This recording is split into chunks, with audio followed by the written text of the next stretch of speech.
ಹುಟ್ಟುತ್ತಾ ಅಣ್ಣ ತಮ್ಮಂದಿರು, ಬೆಳೆಯುತ್ತಾ ದಾಯಾದಿಗಳು ಎಂಬ ಮಾತಿದೆ. ಅದೇ ರೀತಿ ಇಲ್ಲೊಬ್ಬ ತಮ್ಮ ಆಸ್ತಿ ವಿಚಾರವಾಗಿ ಮಗನೊಂದಿಗೆ ಸೇರಿಕೊಂಡು ಹೊಡ ಹುಟ್ಟಿದ ಅಣ್ಣನನ್ನೇ ಸುಪಾರಿ ಕೊಟ್ಟು ಕೊಲೆ ಮಾಡಿಸಿದ್ದಾನೆ. ಹಾಗಿದ್ದರೆ ಯಾರು ಆ ಪಾಪಿ ತಮ್ಮ? ಘಟನೆಗೆ ಕಾರಣ ಏನು ಅಂತೀರಾ? ಈ ಸ್ಟೋರಿ ನೋಡಿ.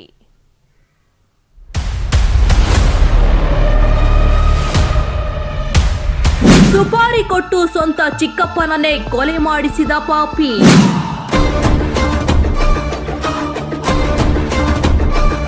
ಚನ್ನಗಿರಿ ಪೊಲೀಸರಿಂದ ಆರೋಪಿಗಳ ಬಂಧನ.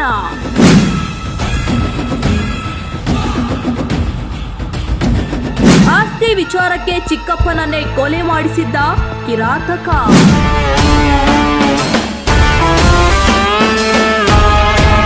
ಈ ಫೋಟೋದಲ್ಲಿ ಕಾಣುತ್ತಿರುವ ಇವರ ಹೆಸರು ಸಿದ್ಲಿಂಗಪ್ಪ. ದಾವಣಗೆರೆ ತಾಲೂಕಿನ ಗೋಪನಾಳು ಗ್ರಾಮದವರು. ಸಿದ್ಲಿಂಗಪ್ಪ ಬೋರ್ ಪಾಯಿಂಟ್ಗಳನ್ನ ಮಾಡುತ್ತಿದ್ದು, ಹೀಗೆ ಬೋರ್ ಪಾಯಿಂಟ್ ಮಾಡಿಸಲೆಂದು ಹೋದ ಸಿದ್ಲಿಂಗಪ್ಪ ನಲ್ಲೂರು ಸಮೀಪದ ಭದ್ರಾ ಉಪನಾಲೆಯಲ್ಲಿ ಅಕ್ಟೋಬರ್ 22ರಂದು ಶವವಾಗಿ ಪತ್ತೆಯಾಗಿದ್ದರು.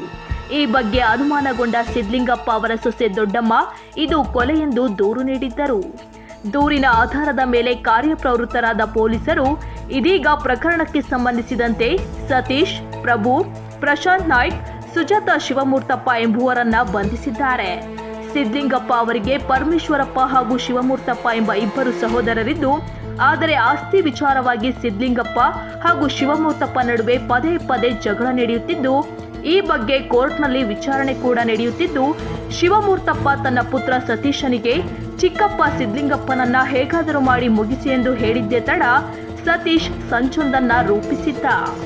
22ನೇ ತಾರೀಕು ಚನ್ನಗಿರಿ ಪೊಲೀಸ್ ಠಾಣಾ ವ್ಯಾಪ್ತಿಯಲ್ಲಿ ಒಂದು ಕೊಲೆ ಪ್ರಕರಣ ದಾಖಲಾಗಿದೆ. ಸೊ ಇದರಲ್ಲಿ ಕಂಪ್ಲೇನೆಂಟು ರುದ್ರಮ್ಮ ಅಂತ ಹೇಳಿಬಿಟ್ಟು ಯಾರು ಡಿಸೀಸ್ಡ್ ಇದ್ದಾರೆ ಅವ್ರದ್ದು ಸೊಸೆ ಆಗಿರ್ತಾರೆ. ಈ ಪ್ರಕರಣದಲ್ಲಿ ಕೊಲೆ ಆಗಿರೋರು ಅಥವಾ ವಿಕ್ಟಿಮು ಸಿದ್ಧಲಿಂಗಪ್ಪ ಅಂಥೇಳಿ 55 ವರ್ಷ, ಗೋಪ್ನಾಳ್ ವಿಲೇಜ್ ಹದಡಿ ಪೊಲೀಸ್ ಠಾಣಾ ವ್ಯಾಪ್ತಿಯವರಾಗಿರ್ತಾರೆ.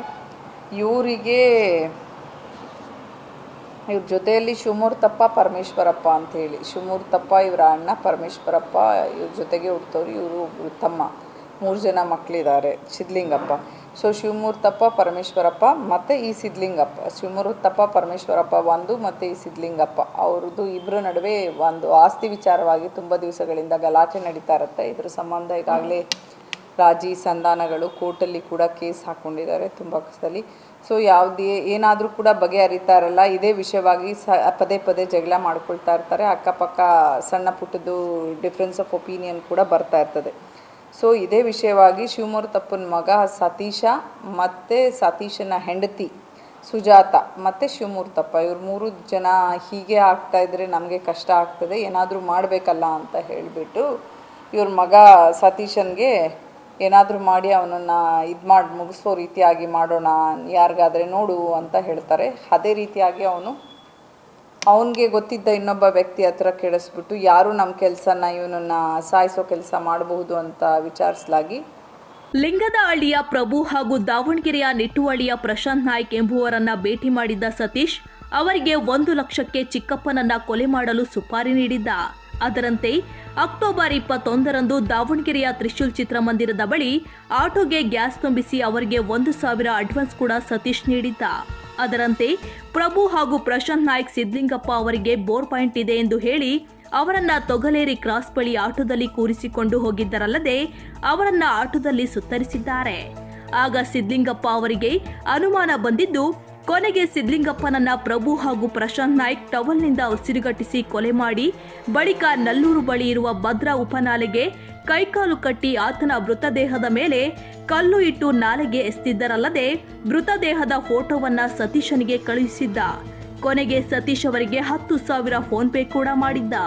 ಅವರು ಅಲ್ಲೇ ಲಿಂಗದಳ್ಳಿ ಇರುವಂತಹ ಸತೀಶ್ ಒಬ್ಬ ಪ್ರಭು ಅಂತ ಹೇಳಿ ಲಿಂಗದಳ್ಳಿಯವನು, ಇನ್ನೊಬ್ಬ ಪ್ರಶಾಂತ್ ನಾಯ್ಕ ಅಂತ ಹೇಳಿಬಿಟ್ಟು ಇಲ್ಲೇ ನಿಟ್ಟುವಳಿಯವರು, ಇಬ್ಬರು ಗಾರೆ ಕೆಲಸ ಮಾಡ್ತಾ ಇರ್ತಾರೆ.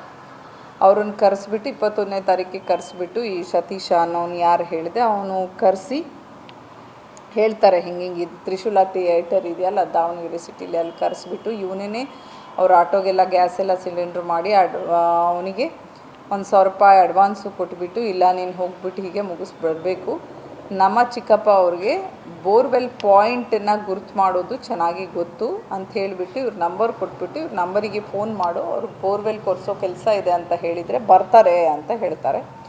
ಸೊ ಹಾಗೆ ಈ ಪ್ರಭು ಮತ್ತು ಯಾರು ಪ್ರಶಾಂತ್ ನಾಯ್ಕ A2 A3 ಇದ್ದಾರೆ, ಅವರು ಈ ಡಿಸೀಸ್ಡ್ ಸಿದ್ಲಿಂಗಪ್ಪನಿಗೆ ಫೋನ್ ಮಾಡಿಬಿಟ್ಟು ನಾವು ಇಲ್ಲೇ ಇರ್ತೀವಿ, ಕಾಯ್ತಾ ಇರ್ತೀವಿ, ಸಂತೆಬೆನ್ನೂರು ಹತ್ರ ಇವ್ರಿಗೋಸ್ಕರ ಕಾಯ್ತಾ ಇರ್ತಾರೆ.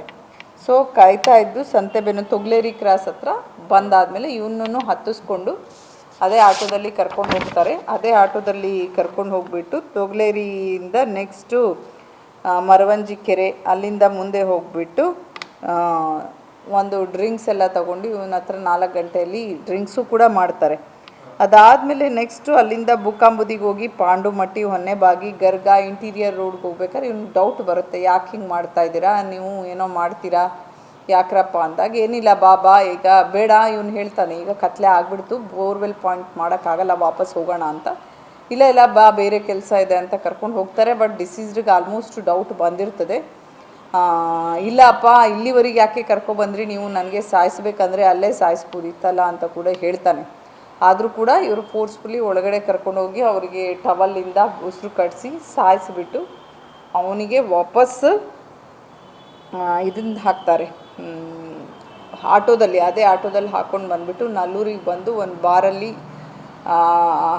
ಪುನಃ ಡ್ರಿಂಕ್ಸ್ ಮಾಡಿ ಇವರು ಅಲ್ಲಿಂದ ಒಂದು ಹಗ್ಗ ತೊಗೊಂಡು ನಲ್ಲೂರು ಚಾನಲ್ ಹತ್ರ ಬಂದುಬಿಟ್ಟು ಆ ಬಾಡಿಗೆ ಸುತ್ತ ಹಗ್ಗ ಕಟ್ಟಿ ಒಂದು ಹಿಂದೆಯಿಂದ ಬಾಡಿ ಮುಳುಗಬೇಕು ಅಂತ ಹೇಳಿಬಿಟ್ಟು ಒಂದು ಕಲ್ಲು ಕೂಡ ಕಟ್ಟಿಬಿಟ್ಟು ಅಲ್ಲೇ ಪುಷ್ ಮಾಡ್ತಾರೆ. ಸೊ ಇದೆಲ್ಲ ಕೆಲಸ ಮುಗಿದ್ಮೇಲೆ ಈ ಪ್ರಭು ಮತ್ತು ಸತೀಶ ಅನ್ನೋನು ಪ್ರಭು ಮತ್ತು ಪ್ರಶಾಂತ್, ಈ ಸತೀಶ್ ಯಾರು ಇವರ ಅಣ್ಣನ ಮಗ ಇರ್ತಾನೆ, ಫೋನ್ ಮಾಡ್ತಾನೆ, ಹಿಂಗೆ ಆಯಿತು ಎಲ್ಲ ಕೆಲಸ ಮುಗ್ದಿದ್ದೀವಿ ಅಂತ. ಇಲ್ಲ ನೀನು ಫೋಟೋ ಕಳಿಸು ಅಂತೇಳಿ ಆಮೇಲೆ ಅವ್ನು ಫೋಟೋಸು ಕಳಿಸ್ತಾನೆ ಸಾಯಿಸಿರೋದು. ಆಮೇಲೆ ಇವ್ನು ಪುನಃ 10,000 ರೂಪೀಸ್ ವಾಟ್ಸಪ್ ಮಾಡ್ತಾನೆ ಅವ್ರು ಕೆಲಸ ಮಾಡೋದಕ್ಕೆ, ಉಳಿದಿದ್ದು ನಾನು ಕೊಡ್ತೀನಿ, ನೀನು ಬಾ ದಾವಣಗೆರೆಗೆ ನೆಕ್ಸ್ಟ್ ಡೇ ಅಂತ ಹೇಳ್ತಾರೆ. ಸೊ ಆಮೇಲೆ ನೆಕ್ಸ್ಟು ಇದು ಕೇಸ್ ರಿಜಿಸ್ಟರ್ ಆಗಿರುತ್ತೆ. ಈಗಾಗಲೇ ನಾವು ಒಟ್ಟಿನಲ್ಲಿ ಸ್ವಂತ ಚಿಕ್ಕಪ್ಪನನ್ನೇ ಸುಪಾರಿ ನೀಡಿ ಕೊಲೆ ಮಾಡಿಸಿದ್ದ ಸತೀಶ್, ಆತನ ತಂದೆ ಶಿವಮೂರ್ತಪ್ಪ, ಸೊಸೆ ಸುಜಾತ, ಪ್ರಭು ಹಾಗೂ ಪ್ರಶಾಂತ್ ನಾಯ್ಕ್ ಇದೀಗ ಪೊಲೀಸರ ಅತಿಥಿಯಾಗಿದ್ದಾರೆ. ಏನೇ ಆಗಲಿ ಮೃತದೇಹದ ಮೇಲೆ ಕೊಲೆ ಎನ್ನುವುದಕ್ಕೆ ಯಾವುದೇ ಕುರುವು ಇಲ್ಲದೆ ಇದ್ದರೂ ಚಾಣಾಕ್ಷತನದಿಂದ ಕೊಲೆ ಪ್ರಕರಣ ಭೇದಿಸಿದ ಚೆನ್ನಗಿರಿ ಪೊಲೀಸರ ಕಾರ್ಯ ನಿಜಕ್ಕೂ ಶ್ಲಾಘನೀಯ.